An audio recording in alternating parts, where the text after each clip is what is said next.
সাহাবীরা আল্লাহর নবীর কাছে জান্নাতকে চেয়ে নিয়ে কামিয়াব হয়ে গেছে। তার প্রমাণ আমি আপনাদেরকে দিচ্ছি। দেখেন, আল্লাহর নবী যখন মক্কাতে প্রধানমন্ত্রী হয়ে গেল, মক্কাতে আর কোনো যুদ্ধ নেই, আর কোনো জিহাদ নেই, এবার মানুষেরা খোলাভাবে নামাজ পড়তে পারবে, এবার আর কোনো মিছিল নেই, এবার সব মিল হয়ে গেল, কোনো ঝগড়া ফাসাদ নেই। এবং সময় আনসার সাহাবীরা, মদিনাতে দুইটি সাহাবীর ভাগ ছিল, একটি হলো আনসার, অপরটি হলো মুহাজির। এবার আনসার সাহাবীরা বলছেন যে অনেক শহীদের বিনিময়, অনেক রক্তের বিনিময় এবার আমাদের নবী মুহাম্মদ রাসূলুল্লাহ সাল্লাল্লাহু আলাইহি ওয়াসাল্লাম প্রধানমন্ত্রী, চল আমরা নবীর কাছে কিছু চাইবো। তারা বলছে যে আমরা চাষ আবাদ করতে ভালোবাসি, আমরা মদিনাতে যে উত্তর দক্ষিণে পাহাড়গুলো রয়েছে, ওই পাহাড়ের সাইড দিয়ে যে নহর রয়েছে, ক্লেম রয়েছে, ওখান থেকে আমরা নালি নিয়ে যে আল্লাহ রাসূল আমাদেরকে দেয়, আমরা ফসল করতে আমাদের আরাম হবে। এরা কিছু বলছে, এরা কি বলছে আল্লাহ কিন্তু জানেন, কিন্তু নবী কিন্তু জানেন না। এবার আল্লাহ বলছে, জিবরাইল তুমি এক্ষুনি গিয়ে আমার নবীকে বলে দাও, নবীর কাছে কিছু আনসার সাহাবী এসেছে, কিছু দাবি নিয়ে আসবে। কি দাবি নিয়ে আসবে রে জিবরাইল? আমি আল্লাহ জানি, কিন্তু বলবো না। তুমি আজকে তাদেরকে আমার নবীকে যে বলে দাও, আজকের দিনে তারা যা চাইবে, যেটা চাইবে আমি আল্লাহ তাবারক ওয়া তাআলা মঞ্জুর করে নিয়েছি।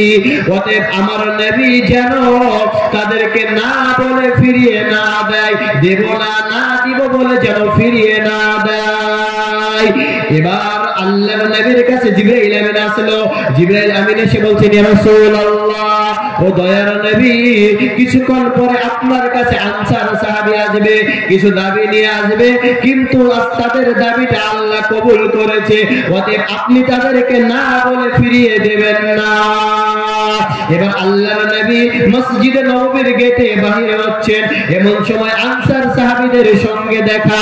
আল্লাহর নবী আনসার সাহাবীদেরকে দেখেই মুখ বন্ধ করে থাকতে পারলেন না।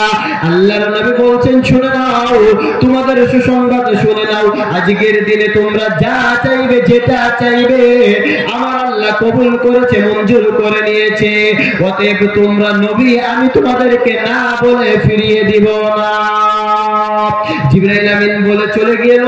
আর কিছুক্ষণ পর আনসার সাহাবীরা আসলো, আর আল্লাহর নবী তাদেরকে এরকম কথা যখন বলল, বলার পর এবার আল্লাহর নবীর কথা শুনে তারা বলছে, ইয়া রাসূলুল্লাহ, আল্লাহ যদি কবুল করেছে তাহলে এই চাওয়াটা আমাদের আর পৃথিবীর বুকে লাগবে না, এই চাওয়াটা আমাদের দুনিয়ার বুকে লাগবে না, এই চাওয়াটা যেন আল্লাহ আমাদেরকে জান্নাতের ভিতরে কুলকুল কুলকুল করে বইয়ে যায়। আমি আপনাদেরকে বলতে চাইছি, তাহলে জান্নাত কে যাবে? দেখেন আল্লাহ রাব্বুল আলামিন কোরআনুল কারীমের মধ্যে বলছেন, সূরাতুল আনআম পারা নম্বর 8 খুলে দেখুন, সূরা নম্বর 6 খুলে দেখেন, আয়াত নম্বর 151 খুলুন। আল্লাহ বলছেন, বিসমিল্লাহির রহমানির রহিম, কুল তাআলাউ আতলু মা হাররামা রাব্বুকুম আলাইকুম আল্লা তুশরিকু বিহি শাইআ। স্বয়ং আল্লাহ তার নবীকে বলছেন, নবী হে, আপনি বিশ্ব জগৎকে জানিয়ে দেন, এরা যদি জান্নাতে যাবে তো বলে দেন আল্লাহ তুশরিকু বিহি শাইআ, এরা যেন আল্লাহর সঙ্গে কাউকে অংশীদার না করে। এরা যদি পৃথিবীর বুকে আল্লাহর সঙ্গে কাউকে অংশীদার করে তো বলে দেন এরা জান্নাত পাবে না, পাবে না। আরেকটি হাদিস বলে আজকের বক্তব্য শেষ করবো ইনশাআল্লাহ।